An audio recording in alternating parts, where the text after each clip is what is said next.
কাতারে আমেরিকার সেনা ঘাঁটিতে ইরানের ক্ষেপণাস্ত্র। আমেরিকার হামলার পরেও নতি স্বীকারে নারাজ ইরান। আমেরিকার হামলার পাল্টা হামলা চালাচ্ছে ইরান। ইসরায়েলের হয়ে যুদ্ধে আমেরিকা, পাল্টা ইরানের ক্ষেপণাস্ত্র। আমেরিকার আল আসাদ সেনা ক্যাম্পে আছড়ে পড়েছে ইরানি ক্ষেপণাস্ত্র।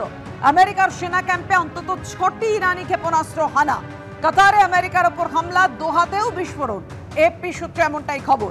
আর এদিকে ইরানি হামলার পর আকাশসীমা বন্ধ করে দিয়েছে কাতার। জাতীয় সুরক্ষা পরিষদের জরুরি বৈঠক ডেকেছেন ডোনাল্ড ট্রাম্প, কিছুক্ষণ আগেই যেমনটা জানাচ্ছিলাম। আর কিছুক্ষণ আগেই ডোনাল্ড ট্রাম্প, আপনারা জানেন, মাঝরাতেই পোস্ট করেন যে ইরান ইসরায়েল দুপক্ষই যুদ্ধবিরতির পথে এবার হাঁটবে। ইরান তা উড়িয়ে দিলেও একেবারে কিছু মুহূর্ত আগে ইরানের বিদেশমন্ত্রী জানিয়ে দিয়েছেন, যদি ইসরায়েল যুদ্ধবিরতি ঘোষণা করে তাহলে তারা আর হামলার পথে হাঁটবে না। যুদ্ধবিরতির কথা কিছুক্ষণের মধ্যেই জানানো হবে।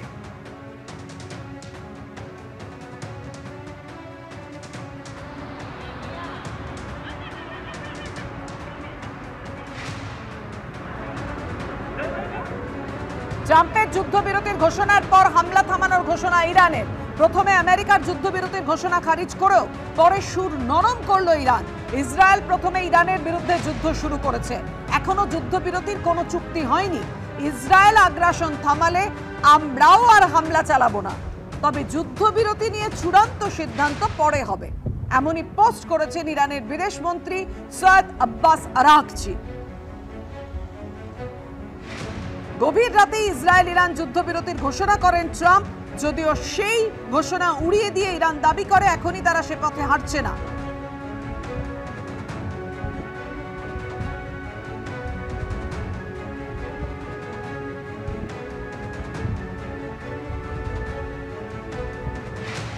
অর্থাৎ বুঝতেই পারছেন যে ইরান প্রথমে যে ভূমিকা নিয়েছিল, আমেরিকার প্রেসিডেন্ট ডোনাল্ড ট্রাম্প তিনি ঘোষণা করে দিয়েছিলেন, তিনি বলে দিয়েছিলেন যে ইসরায়েল এবং ইরান দুদেশই এবার যুদ্ধবিরতির পথে হাঁটতে চলেছে। কিন্তু ইরান সেই দাবি একেবারে উড়িয়ে দিয়ে জানিয়ে দেয়, খারিজ করে দেয়। কিন্তু এখন কিছুক্ষণ আগে ইরানের তরফে জানানো হয়েছে যে এই সিদ্ধান্ত, অর্থাৎ যুদ্ধবিরতির সিদ্ধান্ত, তারা কিছুক্ষণের মধ্যেই জানাবে যদি ইসরায়েল আর হামলা না চালায় আর আগ্রাসন থামিয়ে দেয়। কথা বলবো ব্রিগেডিয়ার দেবাশিস দাস, আমাদের সঙ্গে রয়েছে। ব্রিগেডিয়ার দাস, তাহলে এবার সুর নরম করলো ইরান, কোন পথে হাঁটতে চলেছে ইরান? হ্যাঁ, দেখুন, প্রথমে বলি, ডোনাল্ড ট্রাম্পের একটা নেশা আছে যে সব দেশের যুদ্ধের সিজ ফায়ারটা উনি অ্যানাউন্স করবেন। তো আমার মনে হয় উনি হড়বড় করে যেটা অ্যানাউন্স করেছিলেন এবং একটা কনফিউশন রেখেছিলেন 6 ঘন্টা, 12 ঘন্টা, 24 ঘন্টার, সেই কনফিউশনটার সুযোগ নিয়ে ইরান কিছু হামলা করে, কিছু স্টেটমেন্ট দিয়েছিল, যেটা আপনি একটু আগে বললেন ইরানের সর্বোচ্চ স্তর থেকে। সেই স্টেটমেন্টগুলো আমার মনে হয় ডোমেস্টিক অডিয়েন্স যারা ইরানবাসী তাদের জন্য ছিল। যেমন পাকিস্তান ডোমেস্টিক অডিয়েন্সকে বলবার জন্য আসিম মনিরকে প্রমোশন দিয়ে দিয়েছে এক যুদ্ধ হারার পরে। তো সেরকম ইরান নিজের হয়তো মুখ বাঁচাবার একটা মুখ রক্ষা করবার একটা সুযোগ খুঁজছিল, সেটা করেছে। এবং এখন একটু সুর নরম হয়েছে। আমি যেটুকুনি জানতে পারছি, এই 6 ঘন্টা সময় দেওয়া হয়েছিল, সেই 6 ঘন্টা এখন শেষ হয়ে আসছে, আর বোধহয় লাস্ট 10-15 মিনিট বাকি আছে। তারপরে 6 ঘন্টা কেউ কিছু করবে না এবং 24 ঘন্টা পরে টোটাল সিজফায়ার, এরকমই একটা বক্তব্য উনি রেখেছিলেন। ইসরায়েলের ওপরে কিছু মিসাইল হামলা হয়েছে। বীরশেবা বলে একটা শহর আছে আপনার তেল আবিবের থেকে দক্ষিণে, অনেকটা দক্ষিণে, গাজা স্ট্রিপের থেকেও দক্ষিণে, সেইখানে অনেক বোম পড়েছে সিভিলিয়ান এরিয়াতে। আবার ইরানও বলছে ইসরায়েলও আমাদের উপর অ্যাটাক করেছে। এবং আজকে সকালে ইসরায়েল ডিফেন্স ফোর্স তারা একটা টুইট করেছিল যে আমরা আমেরিকার ব্যাপারটা নিয়ে কিছু বলবো না, কিন্তু আমরা ইরানের মেহরান যেটা এরিয়া ওদের, সেইখানটার থেকে সাধারণ মানুষকে বলছি সরে যাও, তা আমরা কিছু বিল্ডিং আমাদের টার্গেটে আছে।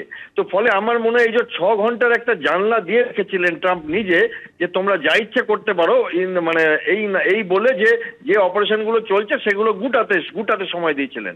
সেই সময় যে যার কাছে যতটা আছে, আমরা যেমন কালী পুজোর সময় যখন শেষ হয়ে যাচ্ছে তখন যতটা পটাকা শেষ করে দিচ্ছে, সেরকম বোধহয় দুই পক্ষই করেছে।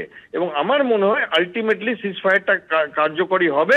ইরান তার ডোমেস্টিক অডিয়েন্সের জন্য কিছুটা প্লে করছে এবং দুঃখের কথা আমেরিকাও তার ডোমেস্টিক অডিয়েন্সের জন্য কিছুটা প্লে করছে, কারণ আমেরিকান কংগ্রেসে একটা বিরোধ এসেছিল যে ট্রাম্প কংগ্রেসের পারমিশন না নিয়ে, কনসাল্ট না করে কি করে একটা যুদ্ধে জড়াতে পারে দেশবাসীকে এবং দেশকে। এবং সেখানে এখন দেখা যাচ্ছে যে ট্রাম্প যদি এটার থেকে বেরিয়ে আসতে পারে তাহলে তিনিও একটা মানে কোণঠাসা জায়গা থেকে বেরিয়ে আসবেন।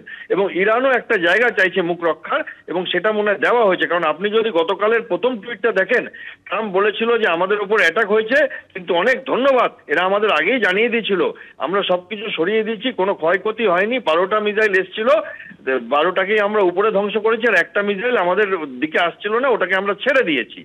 তারপরে এই সিজফায়ার অ্যানাউন্সমেন্টটা উনি করেন। তো আমার মনে হয় যে নেক্সট 24 আওয়ার্স বা নেক্সট 12 ঘন্টা অত্যন্ত ইম্পর্টেন্ট। তাতে বোঝা যাবে যে দুই পক্ষ রাজি হয়েছে কিনা। এখন যেটা চলছে সেটা আপনি যদি অফ সিন্দুরের সাথে দেখেন, সিমিলারলি একইভাবে হড়বড় করে ট্রাম্প অ্যানাউন্সমেন্ট করেছিল, এবং তারপরে ইন্ডিয়া ফায়ার করেনি, কিন্তু পাকিস্তান কিছু ড্রোনস পাঠিয়েছিল। আমার মনে হয় ইরানও সেই রকমই করছে, লোকাল অডিয়েন্সকে, নিজেদের মানে ভোট ব্যাংক তো নেই ওখানে, মানে বলতে পারেন নিজেদের রাজ্যবাসীকে বলবার জন্য যে দেখো আমরা কিন্তু যুদ্ধ করছি এবং আমেরিকাকে আমরা ভয় পাই না। এবং এই ব্যাপারটা আপনি যদি দেখেন, আগেও ইরান করেছে। একবার যখন ওই ইরানের একজন লিডারকে, মিলিটারি লিডারকে আমেরিকা মেরে দেয়, ওসমানী, তো তখন কিন্তু ওরা বলে বলে, আমেরিকাকে বলে বলে ইরাকে হামলা করেছিল। এইবার পুনরাবৃত্তি ঘটালো। যদি মুখ রক্ষা করে হয় তাহলে ভালো, সারা পৃথিবীতে শান্তি আসবে, এটাই ভালো। এবং আমাদেরও শেয়ার বাজার উঠে গেছে আজকে, তো আমার মনে হয় সবাই শান্তি চায়, সেটাই কাম্য। একদম, আপনি শেয়ার বাজার উত্থানের কথা বললেন এই খবর আসার সঙ্গে সঙ্গে। অনেক ধন্যবাদ আপনাকে ব্রিগেডিয়ার দাস।